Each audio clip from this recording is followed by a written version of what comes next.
کہ جب فضل ہو تو خوشی مناؤ، جب رحمت ہو تو خوشی مناؤ. تو ہم 12 ربیع الاول کو اسی لیے خوشی مناتے ہیں. ابھی تک خوشیاں منائی جا رہی ہیں. کیوں؟ تاکہ دنیا کو پتہ چل جائے ربیع الاول کے مہینے میں اور 12 ربیع الاول کو وجود مصطفیٰ کی شکل میں ہم پر رب کا فضل بھی ہوا، رب کی رحمت بھی ہوئی ہے. اب کتنی صاف اور سیدھی سی بات ہے، لیکن جب ہٹ دھرمی ہو نا، تعصب ہو، اناد ہو اور ضد ہو کہ ان کی نہیں ماننی، تو پھر بندہ گریز کے راستے تلاش کرتا ہے، پھر بھاگتا ہے، پھر قرآن کی آیتوں کا بھی انکار کر دیتا ہے. لوگ پوچھتے ہیں یہ جشن مناتے ہو، یہ حضور کی آمد پر خوشی کا اظہار کرتے، یہ کہاں سے ثابت؟ لوگ یہ سوال کرتے کہاں سے ثابت؟ تو یہ یہاں سے ثابت ہے، اسی آیت سے ثابت ہے. اللہ رب العزت نے فرمایا جب اس کا فضل اور رحمت ملے تو خوشی مناؤ، اور خود بتایا کہ مصطفیٰ فضل بھی ہے اور رحمت بھی. تو ہمیں حضور ملے، ہم خوشی منا رہے ہیں. اور یہ خوشی منانا یہ اپنے اپنے تعلق کی بات ہے، یہ ذہن میں رکھیے. یہ خوشی وہ منائے گا جس کا تعلق ہوگا، جس کا نہیں ہوتا وہ نہیں مناتا. آپ کے گھر میں بیٹا پیدا ہو، آپ پڑوسی کا دروازہ کھٹکھٹائیں کہ میرے گھر میں بیٹا پیدا ہوا اور تو نے لڈو نہیں بانٹے. میرے گھر میں بیٹا پیدا ہوا اور تو نے مٹھائی کو نہیں بانٹی، تو وہ پڑوسی آپ کو کیا کہے گا؟ عقل کا علاج کرا. وہ آنے والا تیرا کچھ لگتا ہے، میرا کیا لگتا ہے کہ میں لڈو بانٹوں؟ یہی جواب دے گا نا. وہ آنے والا تیرے جگر کا ٹکڑا ہے، تیرا کچھ لگتا ہے، میرا کیا لگتا ہے کہ میں خوشی مناؤں؟ تو امام الانبیاء کے غلاموں، اس سے پتہ چلا آنے والے کی خوشی وہ کرتے ہیں آنے والا جن کا کچھ لگتا ہوتا ہے. سمجھ رہے نا بات؟ تو 12 ربیع الاول کو عقیدہ پوچھنے کی ضرورت ہی کوئی نہیں، مسلک پوچھنے کی ضرورت کوئی نہیں. اللہ کی عزت کی قسم بدلے ہوئے کپڑے بتا دیں گے، لگا ہوا عطر بتا دے گا، سروں پہ باندھی ہوئی پگڑیاں بتا دیں گے، گھروں پر لگے ہوئے نالین کے جھنڈے بتا دیں گے مصطفیٰ کن کے ہیں اور کن کے نہیں ہیں.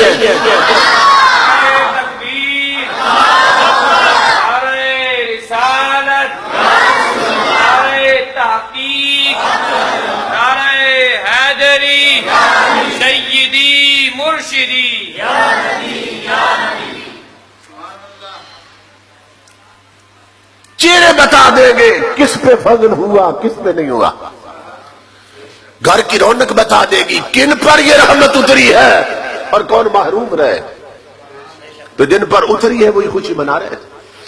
اور اللہ نے قرآن میں فرمایا لقد من اللہ علی المؤمنین، کہ فرمایا ہم نے محبوب دے کر مومنوں پہ احسان کیا.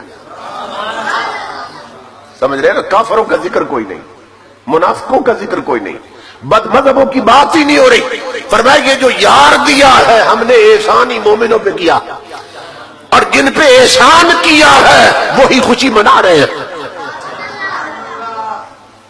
یہ تعلق اور نسبت کی بات. پھر اللہ رب العزت نے فرمایا جب اس کا فضل اور رحمت ملے تو خوشی مناؤ. اور یہ عجیب بات ہے، فَلْيَفْرَحُوا، چاہیے کہ خوشی منائیں.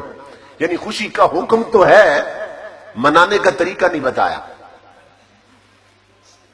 یہ حضور ضیاء الامت جسٹس پیر کرم شاہ الازہری رحمت اللہ تعالی علیہ، پیر محمد کرم شاہ الازہری رحمت اللہ علیہ، انہوں نے یہ نکتہ بیان کیا. اللہ رب العزت نے یہ تو فرمایا کہ خوشی مناؤ جب فضل اور رحمت ملے، یہ نہیں بتایا کیسے مناؤ.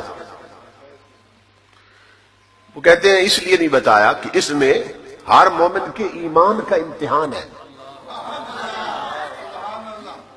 کیونکہ اللہ رب العزت یہ بتانا چاہتا ہے بھئی محبوب بھی میں دوں، محبوب بھی تمہیں میں دوں مومنوں، اور خوشی کے طریقے بھی میں بتاؤں.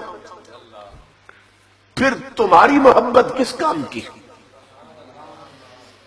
جب تمہیں خوشیاں ملتی ہیں، جب بیٹا ہوتا ہے، جب شادی ہوتی ہے، تو پڑوسیوں سے پوچھتے ہو کہ خوشی کیسے کرنی؟ کوئی جاتا ہے پڑوسیوں سے پوچھنے بھئی ہم پر انعام ہوا ہے، اللہ نے نعمت دی ہے، بچے جوان ہو گئے، شادی ہونے والی، بتاؤ خوشی کیسے کرنی؟ کو پوچھتا؟ کوئی نہیں پوچھتا۔ کیوں؟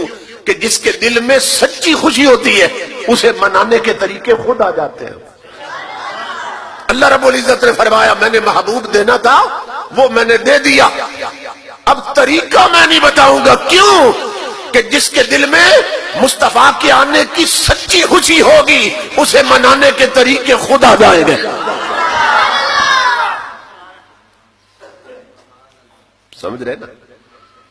جس کو خوشی ہوتی ہے نا طریقے خود مل جاتے ہیں۔ اور پھر یہ بھی ہے کہ اگر ایک طریقہ کوئی بیان کر دیا جاتا پھر لوگ اس میں قید ہو جاتا کہ وہی طریقہ ہے بس اسی پہ بناؤ۔ اللہ نے فرمایا میں قید نہیں کرتا، یہ بات ہی یار کی ہے، ہم قید نہیں کرتے۔ کیوں؟ اس لیے کہ سب کی خوشی برابر نہیں ہوتی اور سب کے حالات بھی برابر نہیں ہوتے اور سب کا تعلق بھی رسول سے ایک جیسا نہیں ہوتا۔ فرمایا کچھ ایسے امتی ہیں جو دریا بچھا کے سمجھتے ہیں میلاد ہو گیا، اور کچھ ایسے دیوانے ہیں یار کے جو یار کے لیے پلکیں بچھا کے بھی سمجھتے ہیں کمی رہ گئی۔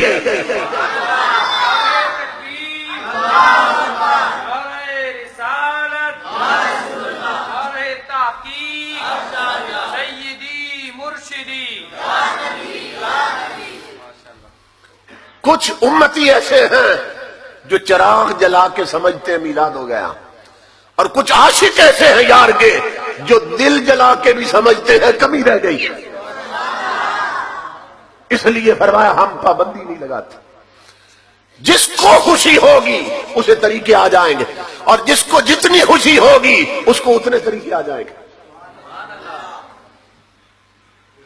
امام الانبیاء کے غلاموں، تو یہ تو حضور کے ساتھ تعلق کی بات ہے۔ پھر اللہ رب العزت نے خود آگے فیصلہ فرما دیا، یعنی صرف حکم نہیں دیا کہ فضل اور رحمت ملے تو خوشی مناؤ، آگے خود اللہ نے فیصلہ فرما دیا، کیونکہ اس کا علم ہر زمانے پہ محیط ہے نا۔ اللہ رب العزت جب یہ آیت اتاری اسے معلوم تھا، اسے علم ہے کہ ایک وقت آئے گا محبوب کے غلام محبوب کا میلاد منائیں گے، جھنڈیاں لگائیں گے، چراغاں کریں گے، بینر لگائیں گے، گھر سجائیں گے، تو لوگ کہیں گے یہ فضول خرچی ہے، لوگ کہیں گے پیسہ بڑی مشکل سے کماتے ہو، مہنگائی کا دور ہے، جوڑ کے رکھو، بچا کے رکھو، یہ کیوں خرچ کرتے ہو، یہ فضول خرچی ہے۔ اللہ رب العزت نے فرمایا 15 صدیاں پہلے میں خود ہی فیصلہ کر دیتا ہوں۔ ایک ہے مال جوڑ کے رکھنا، ایک ہے خوشی پہ خرچ کرنا۔ فرمایا ہم خود فیصلہ کر دیتے، وہ خیر مما یجمعون، فرمایا جو وہ جمع کر رہے ہیں وہ اچھا نہیں، جو دیوانے یار پہ لٹا رہے ہیں وہ اچھا ہے۔